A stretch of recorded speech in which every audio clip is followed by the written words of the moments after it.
Hey everyone, welcome to another episode for Pro Engineering. This is going to be a pretty quick one and it's going to cover this.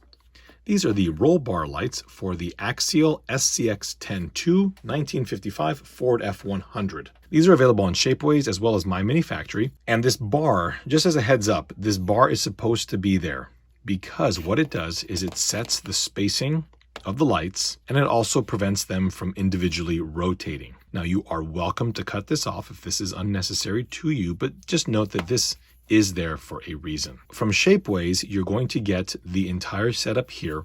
These little pieces at the rear are hinged. You're going to put a little 1mm rod right through there, and this will pivot.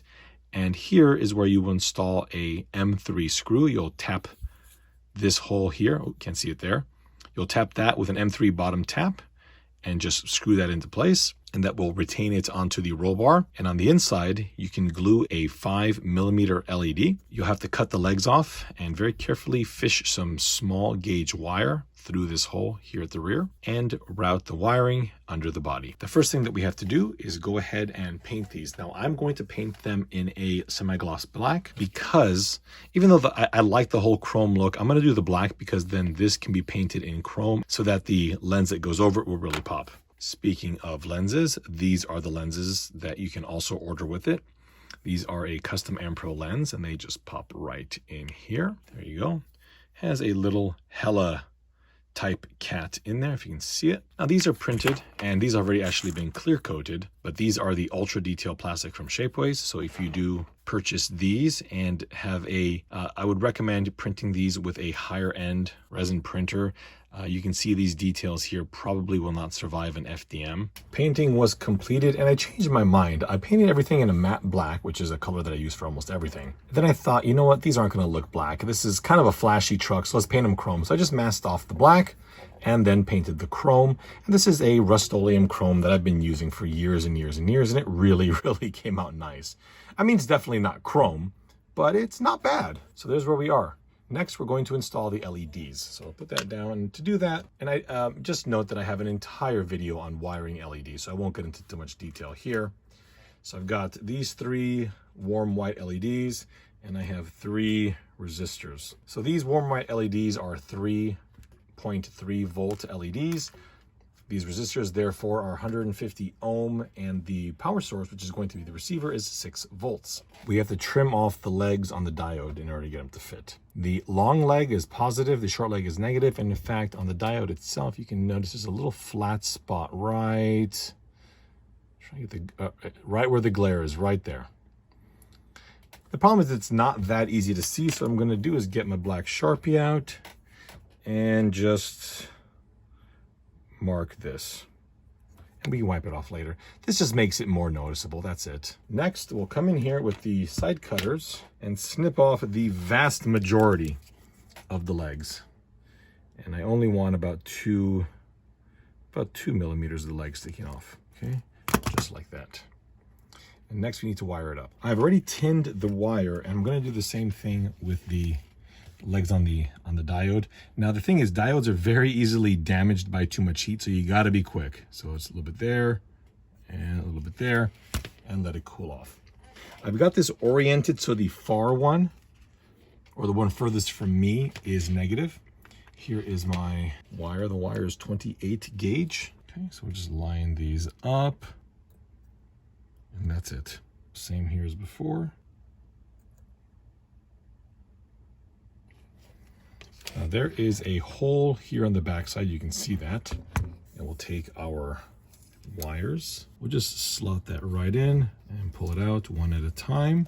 And there should be just barely enough room for these wires. Yeah, they'll go right in there. This part here I'm not particularly happy about. It's kind of a weird way to install it, but basically if we look in this slot here, you can see that notch right there on the inside, and that will fit the ring on the base of the LED. Let's bend it down slightly before. So we'll bend it in this orientation like this, and then just pushing it in, it'll boom right there.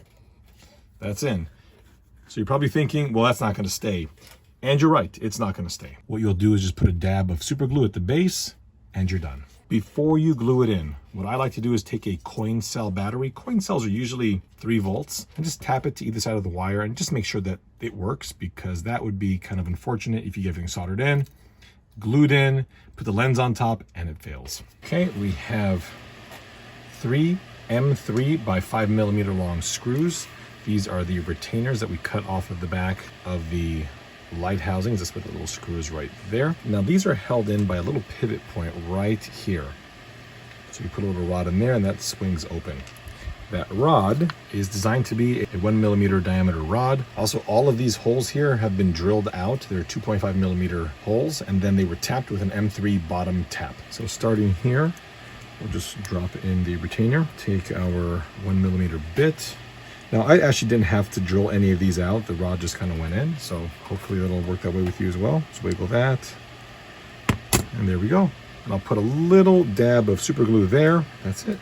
That'll open and close just like that. Before we install this, we do want to install the lens. Now, the lens does come on a separate sprue. Obviously, these are going to be printed clear. Quite a lot of detail on these. They have the little Marshall cat on them, and they're a pretty generic Ampro part, as I use these lenses on quite a few housings. There's a little lip right here, and we're just going to use some model glue, not super glue, because the cyanoacrylate will cause these to potentially get all foggy, so you do want to use a high quality model glue. This is just some pretty ancient liquid cement. Okay, so we get our lens and just plop it on in there, and the little ribs will allow you to align it if need be. These are not keyed because the other applications for these can go in multiple orientations. And now for the installation. So I've gone ahead and loosened, it's probably hard to see here, but I have loosened this screw on the body. The wiring here is also longer on the far end because I want the wiring to come this way and then down this pole. All of the little ribs are aimed downward, and we'll just slot them straight on in like that. And next, we're just going to separate this just a little bit, and that should slot in. Same.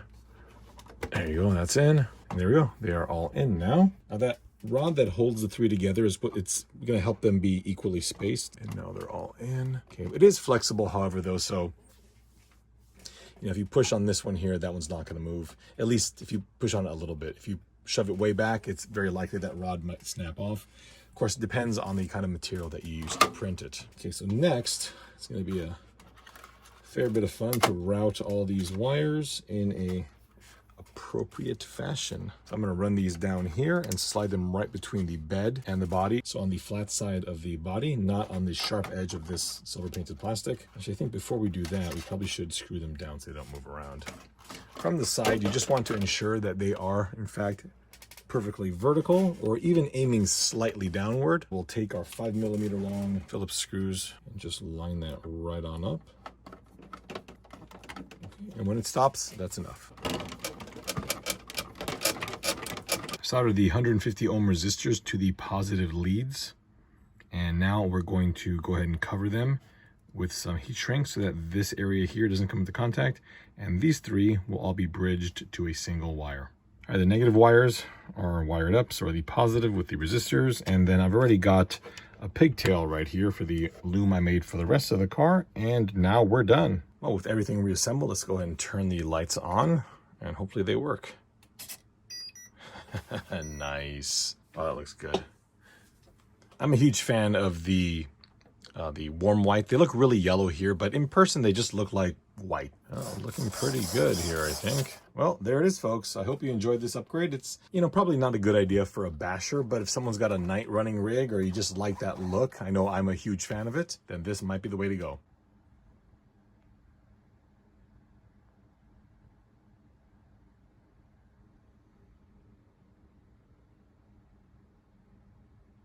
Thank you all so much for watching, and we'll see you next time.